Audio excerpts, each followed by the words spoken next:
Alors, dans cette vidéo, on va parler de repérage dans l'espace. Le repérage, c'est tout ce qui a un rapport avec les coordonnées. Donc, on va commencer par rappeler ce qui se passe dans le plan, et ensuite on passera à l'espace. Donc, dans le plan, se donner un repère, tout le monde sait ce que c'est se donner deux axes, l'axe des abscisses et l'axe des ordonnées.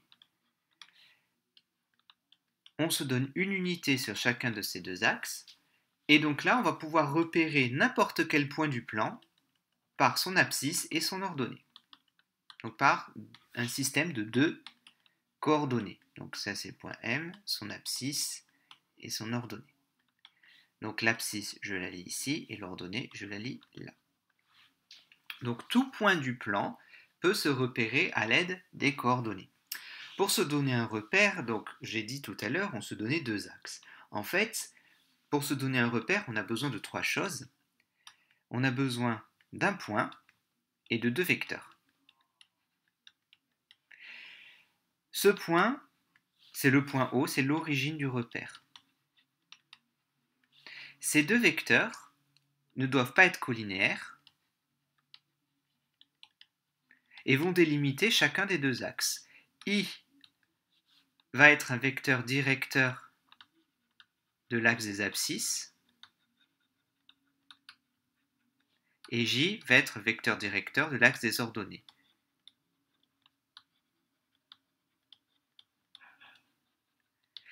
Mais même plus que ça, c'est partant de O, si je mets le vecteur I, l'extrémité sera l'unité sur l'axe des abscisses, et partant de O, si je mets le vecteur J,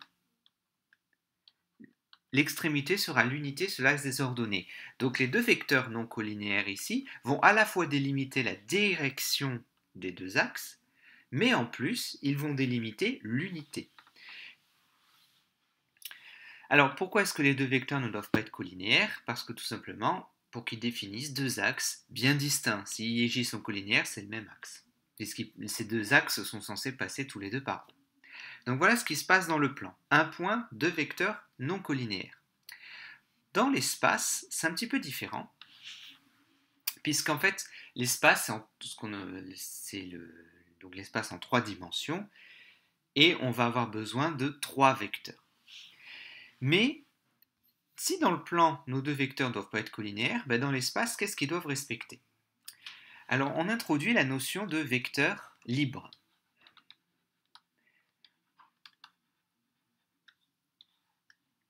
Alors, libre ou bien linéairement indépendant.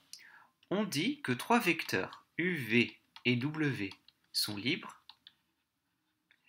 si, alors voilà la condition, à chaque fois que je prends une combinaison linéaire de U, V et W qui est nulle, si à chaque fois que je prends une combinaison linéaire de U, V et W qui donne le vecteur nul, alors ça veut dire forcément que les trois coefficients que j'ai pris sont tous égaux à 0.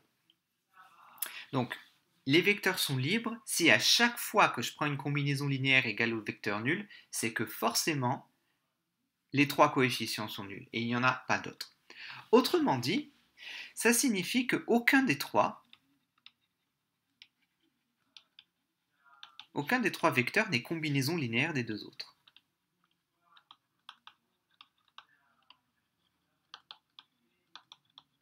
Et donc, on a vu dans une vidéo précédente, les combinaisons linéaires sans S, on a vu dans une vidéo précédente que si un vecteur est combinaison linéaire de deux autres vecteurs non collinéaires, ça veut dire qu'ils sont coplanaires. Donc autrement dit, des vecteurs libres ne sont pas coplanaires. Et c'est ça la condition pour définir un repère. Donc si les trois vecteurs sont libres, ça veut dire notamment qu'ils ne sont pas coplanaires. Donc c'est-à-dire qu'ils ne vont pas définir tous les trois le même plan. Donc pour vérifier si trois vecteurs sont libres, je prends une combinaison linéaire égale au vecteur nul, et je montre que les trois coefficients A, B et C sont forcément égaux à 0. Et donc, si j'ai trois vecteurs libres, alors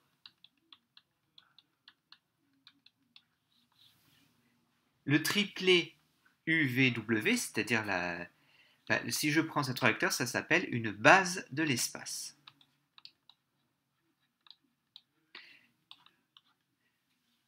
Donc ce mot base est très important parce qu'en fait, une base de l'espace, ça veut dire que je vais être capable d'écrire tout vecteur de l'espace comme combinaison linéaire de ces trois-là et comme combinaison linéaire unique. Autrement dit, si j'ai U, V et W une base de l'espace, alors le vecteur, il va exister d'unique réel, x, y et z tel que, pour un vecteur A donné. Donc A, c'est x fois le vecteur U, plus y fois le vecteur V, plus z fois le vecteur W. Autrement dit, pour chaque vecteur de l'espace, je vais avoir une unique combinaison, va s'écrire comme une unique combinaison linéaire des trois vecteurs de ma base. Et ces trois réels s'appellent les coordonnées du vecteur. C'est exactement ce qui se passe dans le plan, c'est-à-dire que deux vecteurs non collinéaires dans le plan forment une base du plan, parce que je peux décrire tous les points à l'aide d'une combinaison linéaire tous les vecteurs du plan à l'aide d'une combinaison linéaire de ces deux vecteurs. Et bien dans l'espace, j'ai besoin de trois vecteurs libres qui vérifient ça.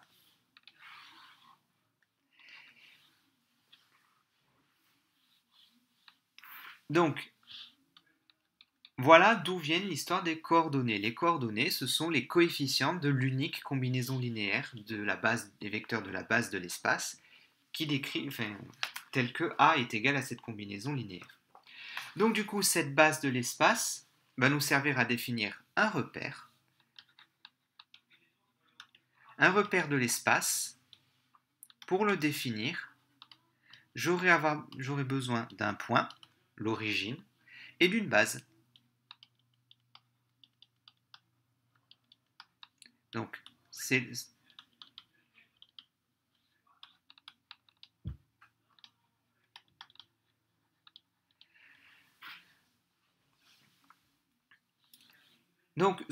souvent, il y aura des questions justifier que tel repère est bien un repère de l'espace. Et bien, il faudra dire que les trois vecteurs forment une base de l'espace.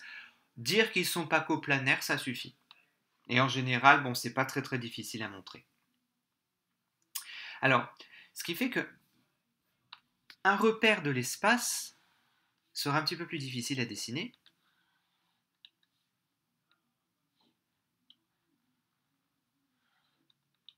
Donc il faut imaginer un repère en 3 dimensions avec x, y et z. Alors x, l'axe des abscisses, y, l'axe des ordonnées, et z, donc la troisième coordonnée, s'appelle la cote, l'axe de la cote. Et donc du coup, tout point de l'espace va pouvoir être repéré à l'aide de son abscisse, de son ordonnée et de sa cote.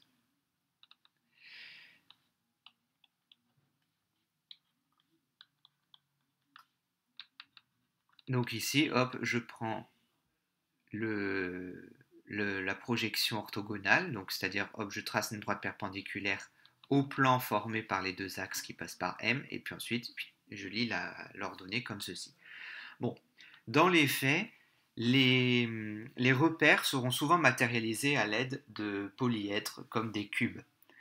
Donc il faudra savoir lire des coordonnées dans des repères donnés par l'énoncé. Alors, l'exemple le plus typique et le plus courant, bon, mon cube n'est pas très droit, mais le cœur y est.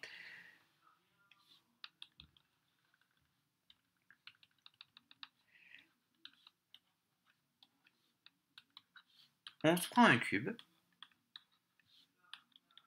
et on dit qu'on définit le repère, par exemple A, AB, AD, AE.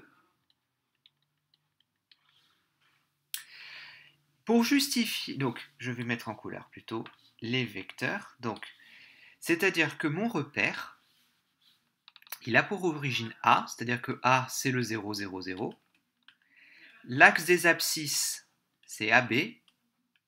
L'axe des ordonnées, c'est AD. Et l'axe de la cote, c'est AE. B, c'est l'unité sur les abscisses. D, l'unité sur l'axe des ordonnées. Et E, l'unité sur l'axe de la cote. Alors, si on doit justifier que ces trois vecteurs forment bien une base de l'espace, on peut tout simplement dire que les trois vecteurs ne sont pas coplanaires. Alors ils ne sont pas coplanaires parce que ce sont des arêtes consécutives du cube, donc ça suffit. Sinon, dans les exercices, on vous donnera trois vecteurs avec des coordonnées dans un repère et il faudra dire est-ce que c'est aussi une base de l'espace? Et donc là, vous utiliserez les coordonnées, vous utiliserez la définition de vecteur libre, ce qu'on verra dans des exercices. Donc ici, dans ce repère, par exemple, B, comme c'est l'unité sur l'axe des abscisses, ses coordonnées c'est 1, 0, 0. D, c'est l'unité sur l'axe des ordonnées, donc ses coordonnées c'est 0, 1, 0. Et E, c'est l'unité sur l'axe de la cote, donc ses coordonnées sont 0, 0, 1. Dans cette configuration-là, ces coordonnées-là sont toujours vraies, c'est-à-dire que je prends mon origine, je mets le vecteur directeur de l'axe des abscisses, au bout j'ai toujours l'unité. Et donc, le point C, par exemple,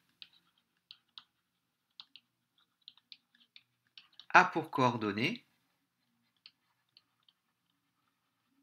eh bien le point C, il est là. Donc si je lis le graphique, donc il faut imaginer que les faces du cube délimitent le quadrillage.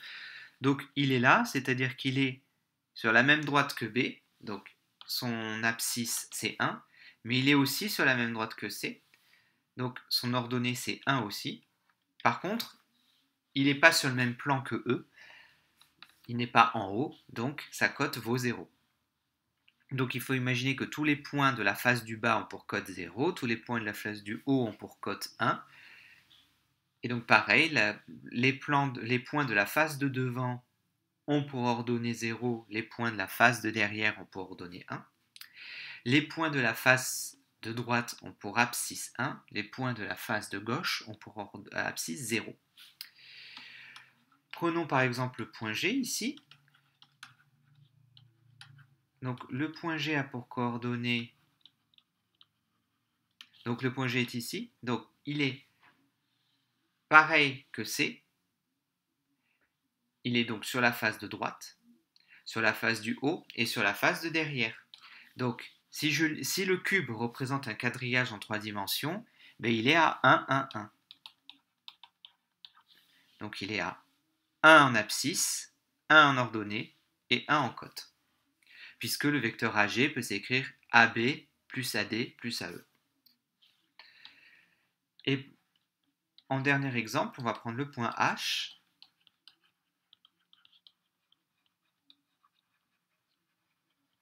Donc le point H est ici. Donc en abscisse, donc sur l'axe des abscisses, il est sur la face de gauche, donc il est à 0 en abscisse. Sur les ordonnées, il est sur la face de derrière, la même face que D, donc son ordonnée c'est 1. Et pour sa cote, il est sur la face du haut, sa cote vaut 1. Donc voilà 3 exemples de lecture de coordonnées. Alors sur les schémas et dans les exercices de bac, en général, ça va être un cube. Des fois non, mais c'est rare. Donc il faut savoir bien lire les coordonnées quand on a un repère défini par un cube. Donc toujours se référer au repère donné par l'énoncé. Et donc, puisqu'on parle de coordonnées, eh bien, on a plein de calculs de coordonnées et toutes les formules que l'on a vues en seconde sont vraies dans l'espace avec une coordonnée en plus. Par exemple, si je prends A, le point de coordonnée xa, yk, za, B, le point de coordonnée xb, yb, zb, par exemple, le milieu du segment AB, dans le plan, c'était la moyenne des coordonnées, c'est-à-dire xa plus xb sur 2, yk plus yb sur 2, et bien dans l'espace, c'est pareil. xa plus xb sur 2, ya plus yb sur 2, sauf qu'il faut rajouter la troisième coordonnée, za plus zb sur 2, mais ça ne change strictement pas.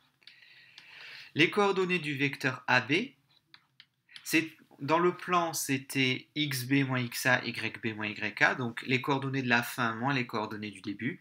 Et bien dans l'espace, c'est pareil, xb moins xa, yb moins yk, sauf qu'il faut rajouter la cote zb moins za. La distance AB, c'était la formule avec la racine carrée, donc racine carrée de xb moins xa au carré plus yb moins yk au carré. Ben dans l'espace, c'est pareil, xb moins xa au carré plus yb moins yk au carré plus zb moins za au carré, le tout avec la racine carrée. Alors ça ne marche que si le repère est orthonormé.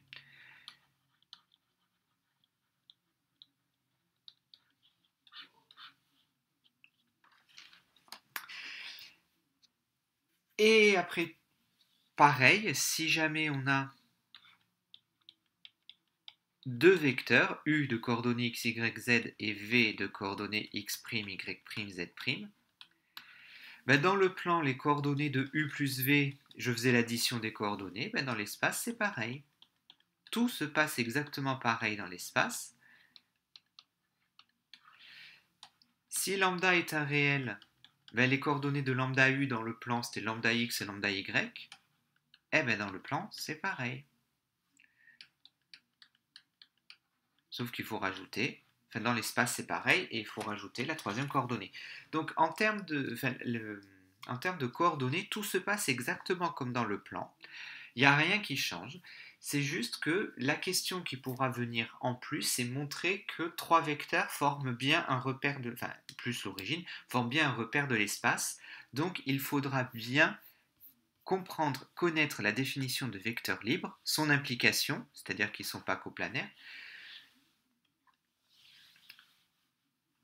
et savoir l'appliquer lorsque la question c'est montrer que trois plans forment bien une base de l'espace.